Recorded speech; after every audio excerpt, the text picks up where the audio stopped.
BBMP news 9ಗೆ ಸ್ವಾಗತ. ಮೊದಲಿಗೆ ಮುಖ್ಯಾಂಶಗಳು. ನವದೆಹಲಿಯ ಕೆಂಪುಕೋಟೆ ಹತ್ತಿರ ಕಾರ್ನಲ್ಲಿ ಏನೋ ಬಾಂಬ್ ಬ್ಲಾಸ್ಟ್ ಆಯ್ತು ಮೊನ್ನೆ ದಿನ. ಟೆರರ್ ಅಟ್ಯಾಕ್ ಅಂತಾನೆ ನಾವು ಹೇಳ್ಬೋದು. ತತ್ಕ್ಷಣ ಮಾನ್ಯ ಗೃಹ ಸಚಿವರಾಗಿರುವಂತಹ ಅಮಿತ್ ಶಾಜಿ ಅವರು ಅಲ್ಲಿಗೆ ಸ್ಥಳಕ್ಕೆ ಭೇಟಿಯನ್ನು ಕೊಟ್ಟರು. ಮರುದಿನ ಪ್ರಧಾನಮಂತ್ರಿ ನರೇಂದ್ರ ಮೋದಿಜಿಯವರು ಸಹ ಆಸ್ಪತ್ರೆಗಳಿಗೂ ಕೂಡ ಭೇಟಿಯನ್ನು ನೀಡಿದ್ದಾರೆ. ಈಗ ಮಾಹಿತಿ ಬಂದಿರುವಂತದ್ದು ನಿಮ್ಗೆಲ್ಲ ತಿಳಿದಿರೋ ಹಾಗೆ ಸಂಸತ್ ಭವನ, ಬಿಜೆಪಿಯ ಕೇಂದ್ರ ಕಚೇರಿ, ವಾಯುಪಡೆ ಕಚೇರಿ, ಸೇನಾ ಭವನ, ಈ ರೀತಿ ಪ್ರಮುಖ ಸ್ಥಳಗಳು ಟಾರ್ಗೆಟ್ ಲಿಸ್ಟ್ ಅಲ್ಲಿ ಇತ್ತು, ಹಿಟ್ ಲಿಸ್ಟ್ ಅಲ್ಲಿ ಇತ್ತು ಅನ್ನೋದನ್ನು ಕೂಡ ಬಹಿರಂಗ ಆಗಿದೆ. ಇಂಥ ಸಂದಿಗ್ಧ ಸಂದರ್ಭದಲ್ಲಿ ಎಲ್ಲ ರಾಜಕೀಯ ಪಕ್ಷಗಳು ಒಟ್ಟಾಗಿ ಒಂದೇ ಧ್ವನಿಯಲ್ಲಿ ಮಾತನಾಡಬೇಕಾಗ್ತದೆ.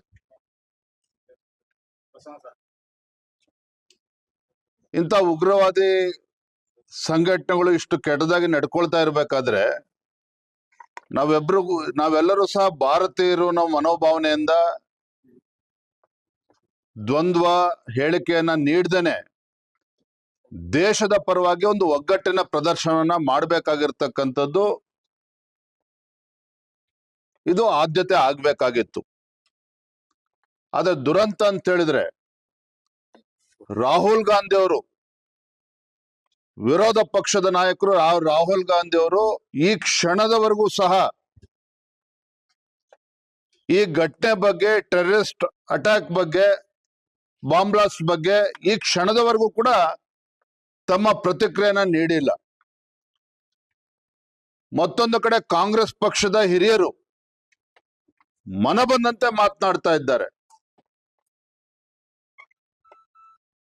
ಬಿಹಾರ್ ಚುನಾವಣೆ ಲಿಂಕ್ ಮಾಡುವ ಪ್ರಯತ್ನವೂ ಕೂಡ, ಷಡ್ಯಂತ್ರ ಕುತಂತ್ರ ಕೂಡ ನಡೀತಾ ಇದೆ. ನನ್ನ ಪ್ರಕಾರ ಇದು ಮೂರ್ಖತನದ ಪರಮಾವಧಿ. ಕಾಂಗ್ರೆಸ್ ಪಕ್ಷದ ನಾಯಕರ ಹೇಳಿಕೆಗಳೇನಿದ್ದಾವೆ, ಇದು ಮೂರ್ಖತನದ ಪ್ರದರ್ಶನವನ್ನ ಕಾಂಗ್ರೆಸ್ ಪಕ್ಷದ ಮುಖಂಡರು ಮಾಡ್ತಾ ಇದ್ದಾರೆ. ಬಹುಶಃ ಮೂರ್ಖತನ ಅಷ್ಟೇ ಅಲ್ಲ, ದೇಶದ್ರೋಹದ ಕೆಲಸವನ್ನ ಇವರು ಕಾಂಗ್ರೆಸ್ ಪಕ್ಷದವರು ಇವತ್ತು ಮಾಡ್ತಾ ಇದ್ದಾರೆ. ನಾನು ಈಗಲೂ ಕೂಡ ನಾನು ವಿನಂತಿ ಮಾಡ್ತೇನೆ ಕಾಂಗ್ರೆಸ್ ಪಕ್ಷದ ಎಲ್ಲ ಹಿರಿಯ ನಾಯಕರುಗಳಿಗೆ, ಇಂಥ ಸಂದಿಗ್ಧ ಪರಿಸ್ಥಿತಿಯಲ್ಲಿ ದೇಶದ ಎಲ್ಲ ರಾಜಕೀಯ ಪಕ್ಷಗಳು ಒಟ್ಟಾಗಿ ಒಂದಾಗಿ ಯೋಚನೆ ಮಾಡಬೇಕಾಗ್ತದೆ. ದೇಶದ ಬಗ್ಗೆ ಇವತ್ತು ಚಿಂತನೆ ಮಾಡಬೇಕಾಗ್ತದೆ. ಅದನ್ನು ಬಿಟ್ಟು ಈ ರೀತಿ ಹುಡುಗಾಟ ಮಾಡ್ತಕ್ಕಂಥದ್ದು ಇದು ಅಕ್ಷಮ್ಯ ಅಪರಾಧ. ಮತ್ತೊಮ್ಮೆ ಹೇಳ್ತಾನೆ, ದೇಶದ್ರೋಹದ ಕೆಲಸ ಅನ್ನೋ ಮಾತನ್ನ ನಾನು ಈ ಸಂದರ್ಭದಲ್ಲಿ ಹೇಳ್ತೇನೆ. ನಿನ್ನೆ ಪತ್ರಿಕೆಯಲ್ಲೂ ಕೂಡ ಇವತ್ತು ನೋಡ್ತಾ ಇದ್ದೆ, ಕಾಂಗ್ರೆಸ್ ಪಕ್ಷದವ್ರು ಕೆಲವರು ಮಾನ್ಯ ಗೃಹ ಸಚಿವರು ಅಮಿತ್ ಶಾಜಿಗೆ ಬಳೆನ ಕಳಿಸುವಂತ ಕೆಲಸ ಮಾಡಿದ್ದಾರೆ, ಪೋಸ್ಟ್ ಬಾಕ್ಸ್ ಹಾಕುವ ಮುಖೇನ. ಆ ಮೂರ್ಖ ಕಾಂಗ್ರೆಸ್ ಪಕ್ಷದವರು ಕೇಳೋದಕ್ಕೆ ಇಚ್ಛೆ ಪಡ್ತೇನೆ, ಸ್ವಾತಂತ್ರ್ಯ ಬಂದಾಗಿನಿಂದ ಯಾವ್ಯಾವ ಘಟನೆಗಳು ನಡೆದಿದ್ದಾವೆ ಅದೆಲ್ಲವೂ ಕೂಡ ಅವಲೋಕನ ಮಾಡಿದ್ರೆ ನಿಮ್ಮ ಕಾಂಗ್ರೆಸ್ ಪಕ್ಷದ ಹಿರಿಯ ನಾಯಕರುಗಳು ಎಷ್ಟು ಸಲ ಕೈಗೆ ಬಳೆನ ಹಾಕೋಬೇಕಾಗಿತ್ತು ಒಂದ್ ಕ್ಷಣ ಯೋಚನೆ ಮಾಡಿ ನೋಡಿ. ಬಳೆ ಹಾಕೋದಲ್ಲ, ನಿಮ್ ಕಾಂಗ್ರೆಸ್ ಪಕ್ಷದವರು ಒಂದು ಬಳೆ ಫ್ಯಾಕ್ಟ್ರಿನೇ ತೆರಿಬೇಕಾಗ್ತದೆ. ಅಷ್ಟು ಬಾರಿ ದೇಶದಲ್ಲಿ ಉಗ್ರಗಾಮಿ ಚಟುವಟಿಕೆಗಳಿಗೆ ಅಷ್ಟು ಜನ ಪ್ರಾಣವನ್ನ ತೆತ್ತಿದ್ದಾರೆ, ಯೋಧರು ಕೂಡ ಪ್ರಾಣವನ್ನ ತೆತ್ತಿದ್ದಾರೆ, ಭಾರತೀಯರು ಕೂಡ ಪ್ರಾಣವನ್ನ ಕಳೆದುಕೊಂಡಿದ್ದಾರೆ. ಹಾಗಾಗಿ ಈ ರೀತಿ ಹುಡುಗಾಟಿಕೆ ಮಾಡೋದನ್ನ ಬಿಟ್ಟು ದೇಶ ಒಟ್ಟಾಗಿ ಒಂದಾಗಿ ಆಲೋಚನೆ ಮಾಡುವಂತ ಸಂದರ್ಭದಲ್ಲಿ ಕೇಂದ್ರ ಸರ್ಕಾರಕ್ಕೆ, ಪ್ರಧಾನಮಂತ್ರಿಗಳಿಗೆ, ಗೃಹ ಸಚಿವರಿಗೆ